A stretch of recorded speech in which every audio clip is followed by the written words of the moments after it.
Alright, so everything came. I'm going to show you guys AC today. So we got this guy here, the canister. We got a thing of lubricant. We got the new hose that has the little filter thing in it. I'm pretty sure it goes in here.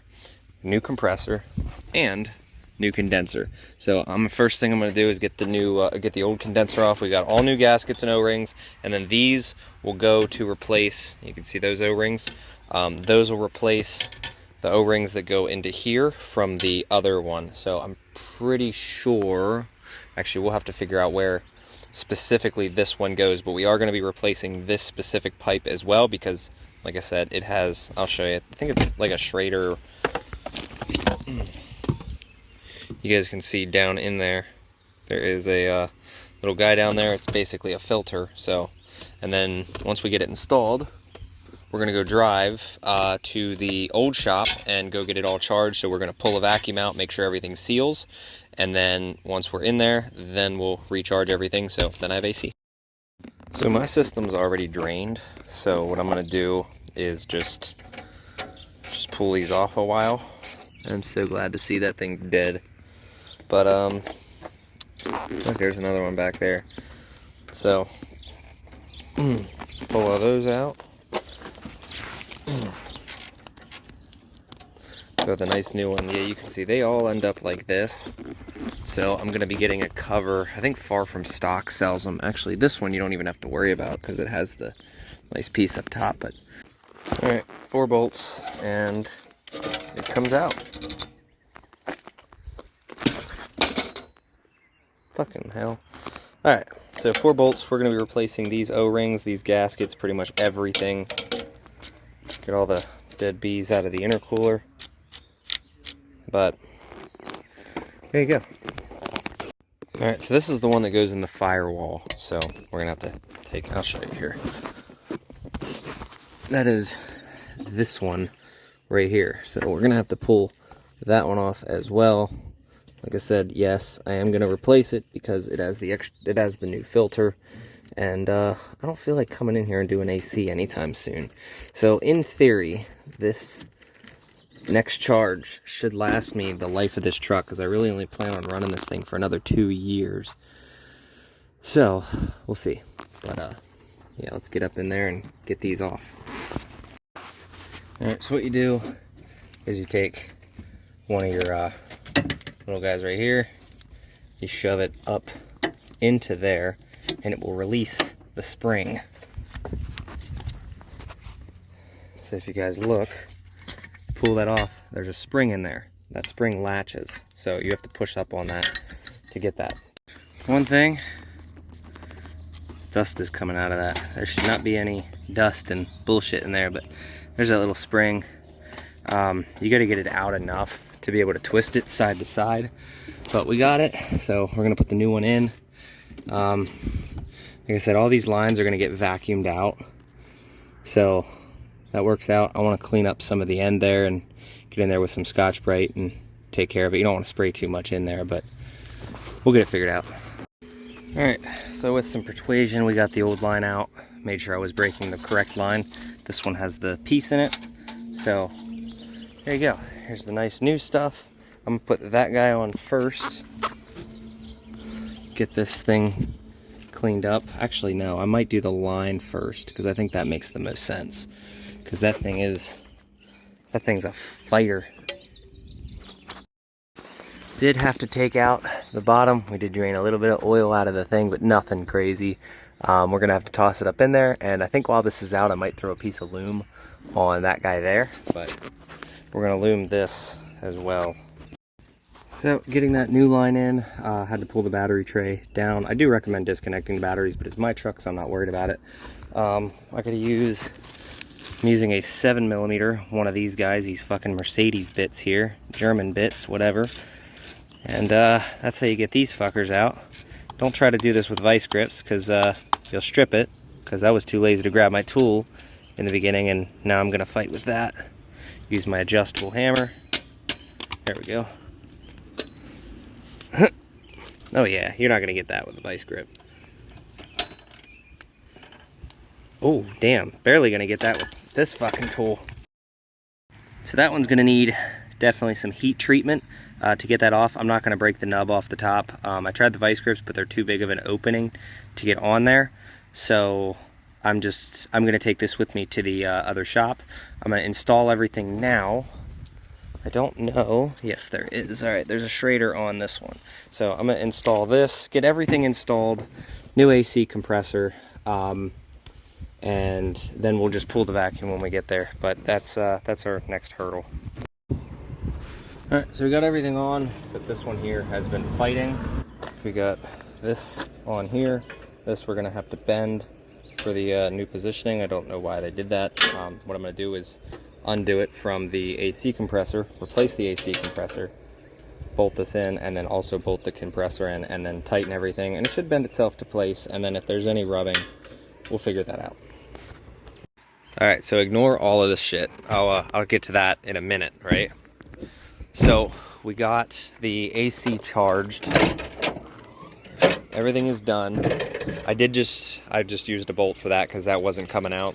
And then we have this. This isn't a problem. I had to bend this. We checked all the pressures. Everything was good. This line gets cold. That line gets hot, as typical, normal.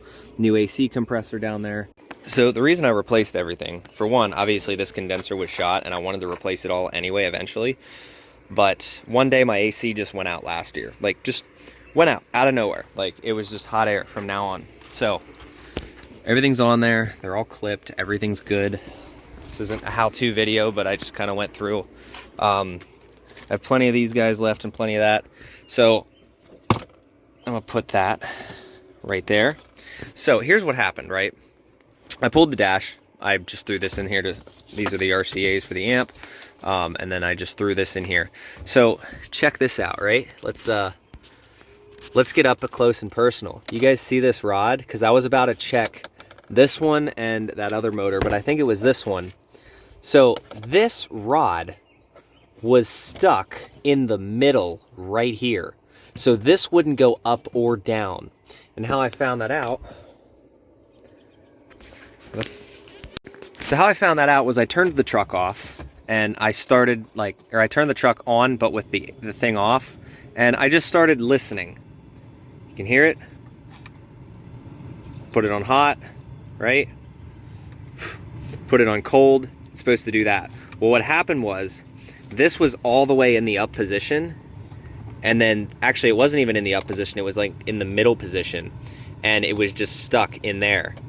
So there's supposed to be a little bushing that goes in between there. So when I put it back on cold, it's supposed to come all the way down. And eventually one day, it just decided to come out. And now I have cold AC. See, as I do that, it's gonna start wallowing its way and does that. So I'm gonna zip tie it for now until I can get the correct bushing, but luckily I don't have to pull my dash. But that's pretty much what it is, because there's one here, there's a mode right there, and there should be a third one up in here somewhere, but there you guys go. We have AC now, and I'm really happy about that. So it might just be that hole's wallowed out too. I don't know if it's a bushing, because this one seems fine, but this one, we'll throw a zip tie in there. But that's what happened to mine. So don't overlook that. If you lose AC randomly, this could be it right here. So now that we figured that out, I am obviously going to come in here one of these days and do this box. But like, if you guys see that orange, let me point at it. So right there, see that little nub? The door is completely gone for the outside to inside air. So on my last truck, I actually took the cowl off. Phone died. Took the cowl off and stuffed a rag in there so that no outside air could come in. Probably just gonna do that again. All right, so it is 60 degrees out today, so it's kind of really hard to tell like how the AC is gonna function like 70, 80, 90, 100 degrees. So what we're gonna do today, if you guys saw the clip from last night, that was clear indicator failure. That thing was stuck on the heat setting. Explains why it stopped working at one point, because like one day I didn't have AC. And that's something for you guys to check as well, in case like you ever lose AC. I don't feel bad replacing the entire system because one, it was already evacuated anyway, but two, that condenser in the front was just absolutely shit. So there's a cop right there, but it was absolutely shit, and it definitely needed replaced. So I was gonna do it regardless anyway, if you guys saw how bad it looked. So now we got all nice new stuff like I said I was gonna do. It sucks that the recirc door is completely gone though. It has fallen inside the unit. So we have no recirculation option. So what I'm going to do today is I'm just gonna make a block off plate, because there is literally no reason to ever not have the thing on recirc. Like there's no reason not to. Like, why do I want the outside air? You know what I mean? I want the air from inside the cabin constantly, because if it's sucking in the air from the outside, you're just putting the outside pollutants on everything, on everything, and just wearing it out a little bit faster. But I don't know, is there any reason to run no recirc, guys? Let me know. On my last truck, I did the same thing where I just stuffed like a big sweatshirt in there. I don't think that's the right option. I'm just gonna make a block off plate for it. And probably down the road, I am going to replace all of the motors just to do it. And I'm going to replace all of the doors with the aluminum ones. But that means that we have to evacuate the AC. So I'm just gonna run it until about the winter time, and then I'm gonna replace everything, because I just charged the AC yesterday. I don't want to evac everything and then do it again, you know what I mean? So effort's really minimal. If I don't want to pull the dash and put that recirc in, all you do is just pull those tabs, and then we'll start coming in here and kind of breaking these free. So we're gonna do every one of these, pull these all off, and then this whole thing comes up. I think there's a screw there. And then on the other side, there should be a screw in there. And then these things just come right up. I'm gonna be replacing, you guys can see those two wires there. I'm gonna be putting LEDs all the way through this engine bay. And it's gonna be pretty sweet. So when the hood's up, these will light up. I'll put them in these. All right, so now when you come up underneath here, you're gonna see this little flap right here, and this all down there. I'm gonna peel this back right now, and then you will see down inside of there's the inside of the truck. Stick my hand down in there and shit, but yeah, there's like a little screen there and shit. So we need to find the opening, which is right there, and we need to basically close this whole thing off. I was gonna make a cover. After looking at it, I really do think the thing that makes the most sense is literally just to shove a big t-shirt or rag in there and call it a day. There is also a socket going around in here somewhere that I need to find. It's Josh's, but it might have went down in that hole back there, and might be gone at this point if I took a hard enough turn. But yeah, so this covers it, keeps shit from coming in here. I'm going to put this back, but in the meantime, probably gonna find something to stuff down in there. All right, so now, in theory, I'm not pulling the glove box again to show you guys, but I stuffed quite a bit of stuff in there. Rags and welding gloves and just, whatever I could just to get that airflow blocked. Like I said, it's a complete temporary. One day I'm gonna pull this dash probably at the end of this year. Because like I said, we're probably gonna have this truck for about 2 to 3 years before we do the mega cab long bed. But when we do the mega cab long bed, this whole dash and everything behind it, same thing with the mirror wiring and all the bullshit, it's all going to the new truck. Because I'm probably, let's be real here, I'm gonna end up in an 06, 07. And that's just gonna be how it is, because those are the years that I like. So whether this truck gets 6.7 swapped one day, I'm definitely keeping the 48 RE. If I own a NV 5600 truck one day, it is what it is, but I really do like the 48 RE. So I'll let you guys know in a future video if it's even colder. I would like to test the AC down in like Texas and 100-degree weather and see how it is. We are also, not right now, but I am also going to be purchasing the valves for the heater core. Super Dwarf shout out to him. He did a video on TikTok. I'm not sure if he has a YouTube channel or not, but he did a video on TikTok where they have a valve that basically is 2 up and 2 down and then a knob in the middle. And I know semi trucks do it as well, but it basically shuts off all flow to the heater core, and every time you do an oil change, just let it flow and circulate so that way you don't ruin a heater core.